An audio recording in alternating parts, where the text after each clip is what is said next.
नमस्कार, मैं दीपक शर्मा।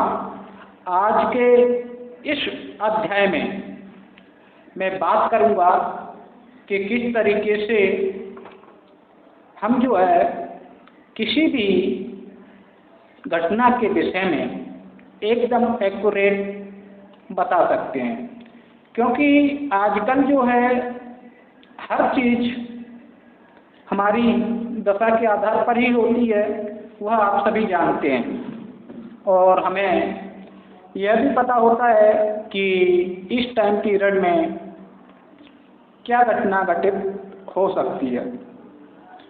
वह सारी जानकारी मैं यहाँ पर देने जा रहा हूँ।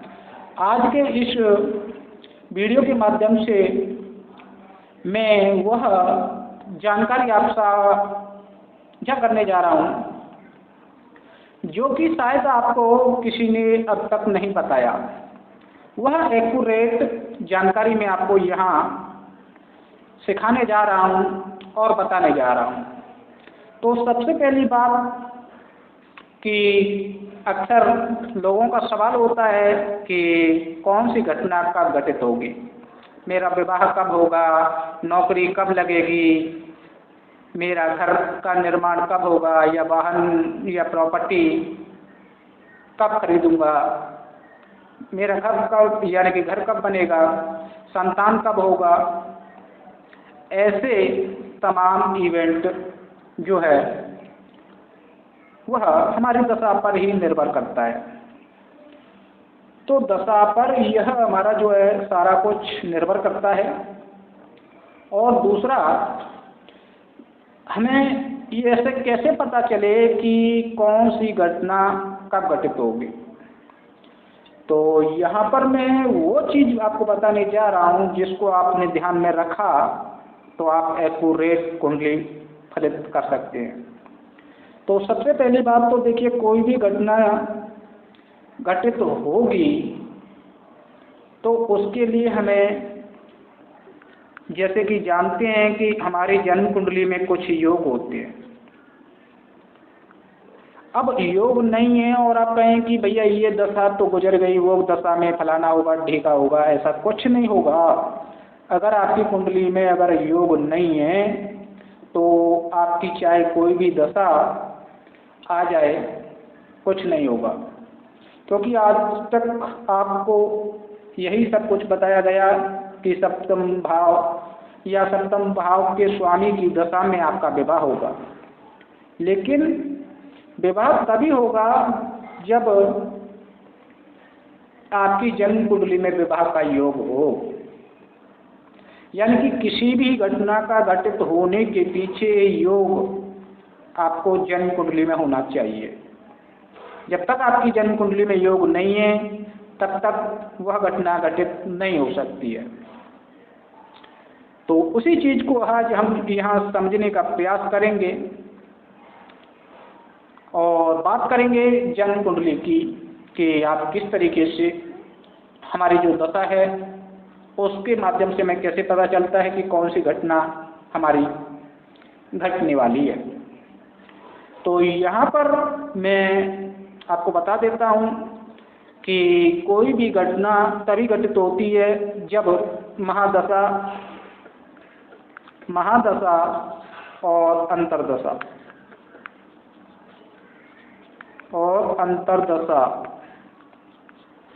दोनों का स्वामी ग्रह किसी एक भाव को फॉलो करेगा, चाहे वह दृष्टि से करे, युति से करे। अभी मैं आपको यहाँ पर इसी कुंडली में एग्जाम्पल के माध्यम से बता देता हूँ। उदाहरण के अनुरूप आपका चंद्रमा की महादशा चल रही है, ऐसे मान लो चंद्रमा की दशा चल रही है और इसी के बीच आपका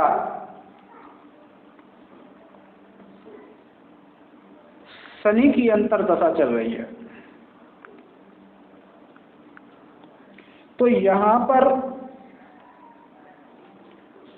हम बात करेंगे तो शनि जो है और चंद्रमा जो है, आप देखेंगे कि चंद्रमा और शनि दोनों मिलकर के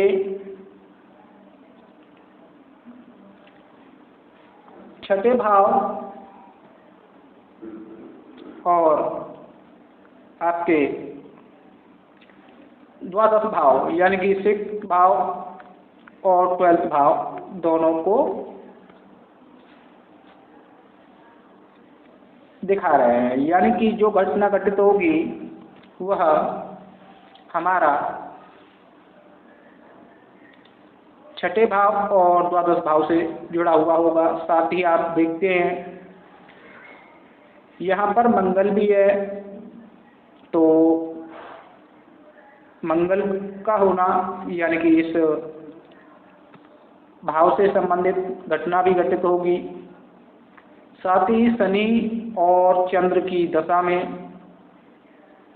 पंचम भाव और एकादश भाव इससे संबंधित भी घटना घटित होगी। तो यह तो एक अचूक वो है, लेकिन अभी मैंने ये सारा खोल के आपको बता दिया है, लेकिन इसको डिटेल्स में समझेंगे। तो पहली बात तो देखिए, कोई भी चीज़ है उसको समझ लीजिए कि हमें कोई भी हमें जब घटना घटित होती है तो वह हमारी महादशा के अकॉर्डिंग होती है। सबसे पहले हमारा जो मुख्य फोकस होना चाहिए वो महादशा पर होना चाहिए। जैसे कि उदाहरण के अनुसार, जैसे मैंने चंद्रमा का यहाँ पर एग्जाम्पल लिया, तो चंद्रमा की महादशा में हमने क्या किया, चंद्रमा की जो राशि है उस भाव को मार्क कर लिया और चंद्रमा जिस भाव में विराजमान है उस भाव को हमने मार्क कर लिया और चंद्रमा जहाँ देख रहा है उस भाव को भी हमने मार्क कर लिया। अतः यहाँ बैठा हुआ चंद्रमा पंचम भाव,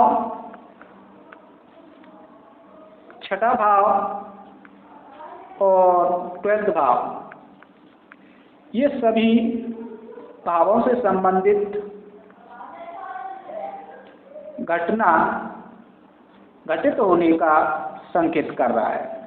यानी कि इस चंद्रमा की महादशा में जातक शिक्षा भी ग्रहण करेगा, क्योंकि पंचम भाव शिक्षा का है, संतान का है, विद्या बुद्धि का है, तो ये सारी चीज़ें होंगी चंद्रमा की दशा में।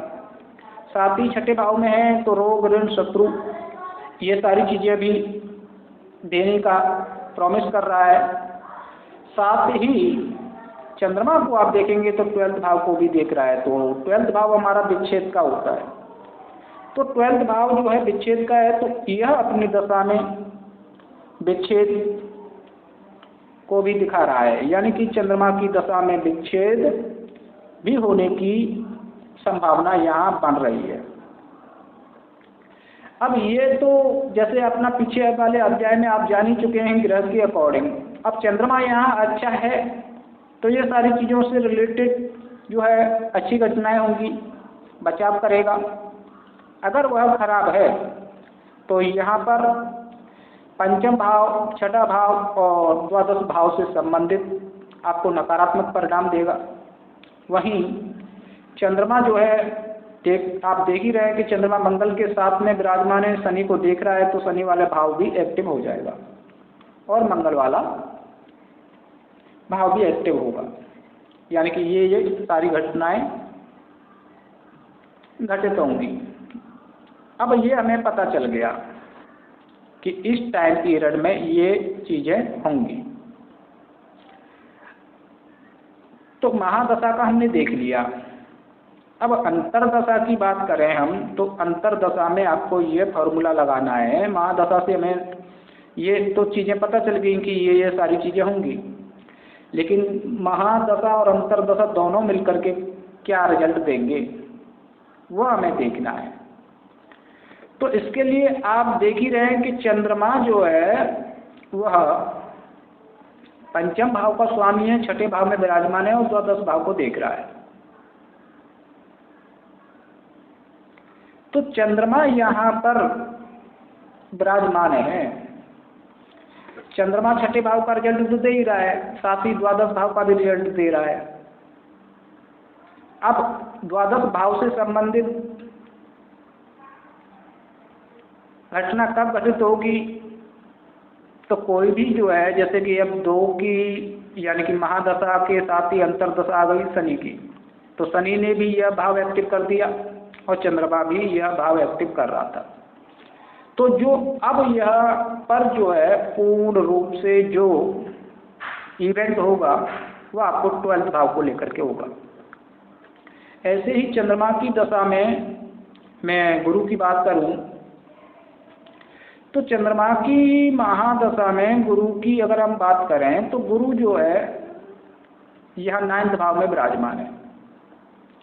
तो देखिए क्या गुरु जो है यानी कि चंद्रमा जिन भावों को फॉलो कर रहा है उन भावों से किसी प्रकार का कोई संबंध बना रहा है क्या?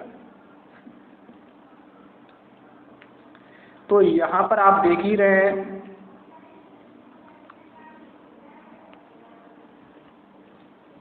तो गुरु जो है यहाँ से अगर हम देखें तो गुरु 9वें भाव में विराजमान है। तो एक तो यह कि भाग्य उदय होगा चंद्रमा में, जब गुरु की अंतर्दशा आएगी उस टाइम पीरियड में भाग्य उदय होगा, धार्मिक कार्य होंगे। साथ ही चंद्रमा जो है मंगल को भी एक्टिव कर रहा था, तो यहाँ से हम देखेंगे तो गुरु जो है यहाँ से दृष्टि को देखिए, गुरु की दृष्टि तो पंचम दृष्टि आ गई, नवम दृष्टि यहाँ आ गई। अब महादशा ने जो भाव से संबंधित इवेंट की बात की थी, तो यहाँ पर अभी जो है महादशा के अकॉर्डिंग अंतर्दशा वाला जो ग्रह है वह गुरु है, और गुरु जो है पंचम भाव को देख रहा है। तो यहाँ सीधा सा जो घटना घटित होगा वो किससे रिलेटेड हो गया? 5th भाव से रिलेटेड इस टाइम पीरियड में इवेंट होगा जातक का। वहीं अन्य ग्रह की बात करें तो अन्य ग्रह की अगर जैसे हम बात करें कि यहाँ पर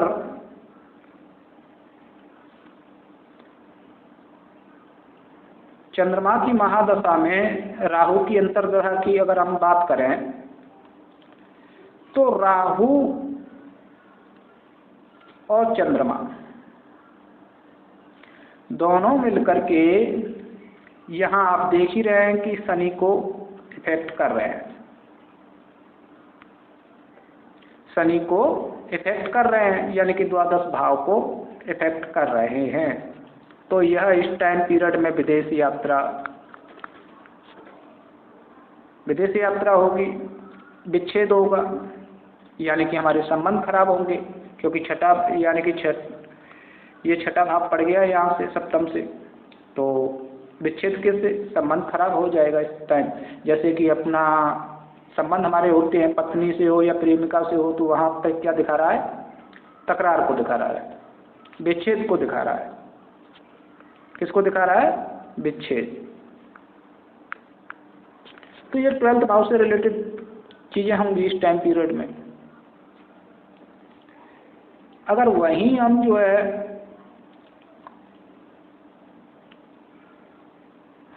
तो किसी भी मतलब वो इस तरीके से हमें देखना होता है, यानी कि महादशा को हमें मुख्य रूप से आधार बना के चलना होता है। तो महादशा को देख लीजिए, महादशा लॉर्ड किस भाव का स्वामी है, कहाँ विराजमान है और कहाँ दृष्टि उसकी जा रही है। तो उस टाइम पीरियड में वो सारी चीज़ें होती हैं, लेकिन अंतर्दशा वाला ग्रह जब तक उस चीज़ को फॉलो नहीं करेगा तब तक वह घटना घटित नहीं होगी। यानी कि हमारा महादशा और अंतर्दशा दोनों मिलकर के किसी भी भाव को इफेक्ट कर देगा, उस भाव से संबंधित घटना घट जाएगी। और जब तक आपका वह महादशा लॉर्ड अगर वह चीज़ें नहीं दिखा रहा है और अंतर्दशा भले ही सप्तमेश की हो या अन्य किसी ग्रह की हो, तो वह घटना घटित नहीं होगी, पहली बात। दूसरा, हमारी जन्म कुंडली में योग होना आवश्यक है। जैसे कि यहाँ पर हम बात करें कि चंद्रमा जो है, यहाँ हमने संभावना बताया कि भैया छठा भाव। अब छठा भाव क्या है? छठा भाव रोग का भी है, छठा भाव ऋण का भी है, और छठा भाव आपका शत्रु यानी कि आपके कोर्ट केस का भी है, कोर्ट वगैरह। लेकिन ये सारी चीज़ों में से अब कौन सी घटना घटित होगी? क्या जातक जो है रोगी रहेगा, या कर्ज में जाएगा, या कोर्ट केस होगा? यह सब देखने के लिए हमारे पास में योगों का गणना होना आवश्यक है। अगर हमारी जन्म पत्रिका में कर्ज का योग है तो छठे भाव से संबंधित उस टाइम पीरियड में कर्ज जातक को होगा। अगर रोग यानी कि रोगी रहने का है तो उस टाइम पीरियड में जातक रोगी रहेगा, योग है तो। अगर रोगी होने का योग नहीं है, रोग वाला योग नहीं है जन्म पत्रिका में, तो छठे भाव की दशा में या छठा भाव जब भी आपका एक्टिव होगा तो वह आपको रोग नहीं देगा, जातक बीमार नहीं रहेगा। यह आप मुहर लगा करके लिख लें या वो कर लें।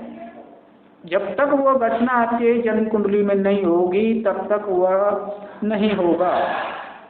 वहीं हमारा कुछ ग्रहों के अकॉर्डिंग भी हमें देखना होता है, जैसे कि शनि और चंद्र जो है विष योग बनाता है। अब विष योग का जो है योग हमारा यहाँ बन गया। अब हमने तो ये देख लिया भैया कि हमारी जन्म पत्रिका में विष योग बना हुआ है।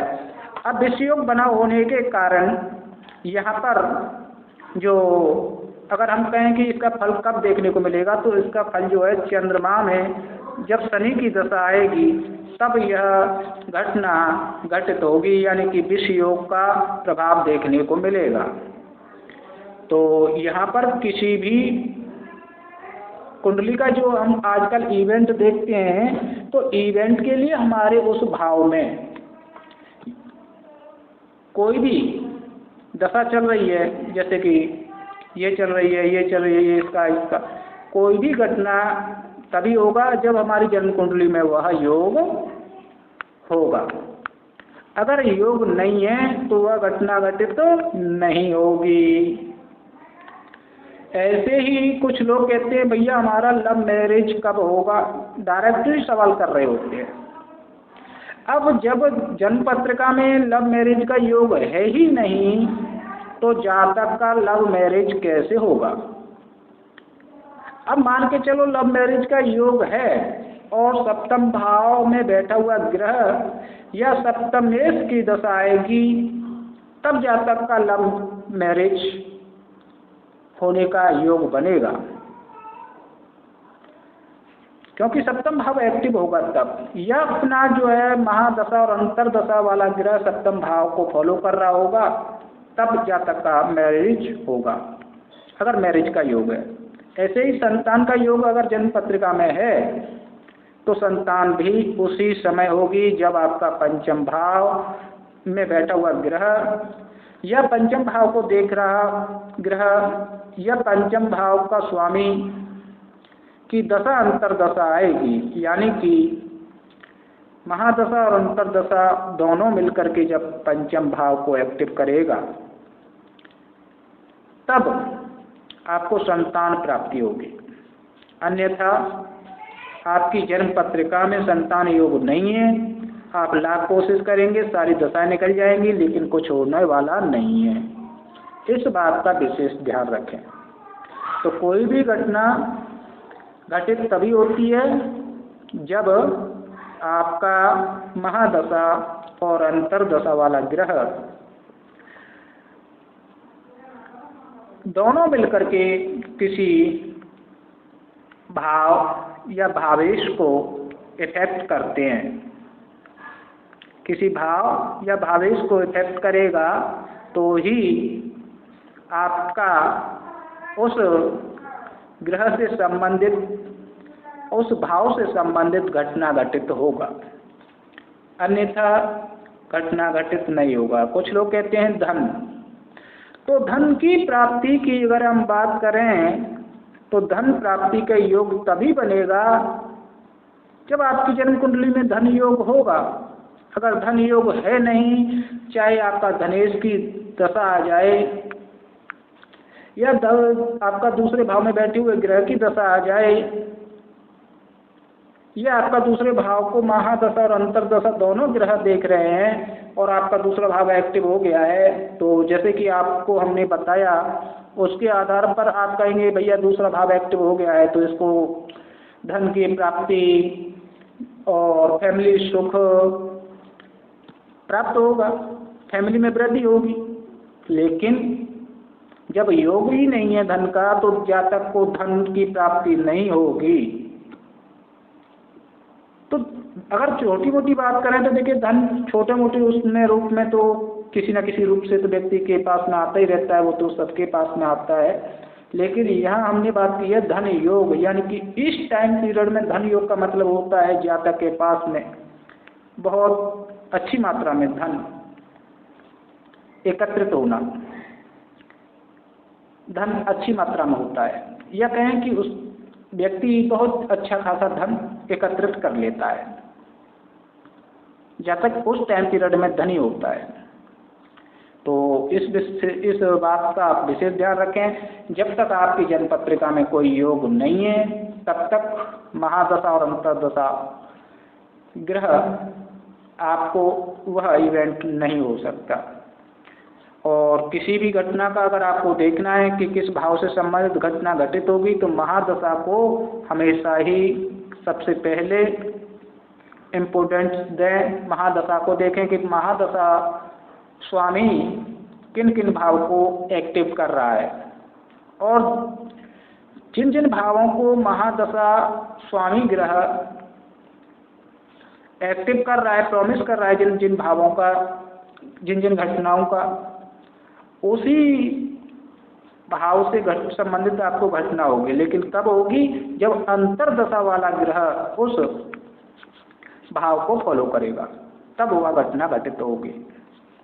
तो आज के लिए हमारा इतना ही, आपको अच्छे से समझ में आ गया होगा आशा करता हूँ। धन्यवाद। फिर मिलूँगा एक नेक्स्ट वीडियो में। नमस्कार।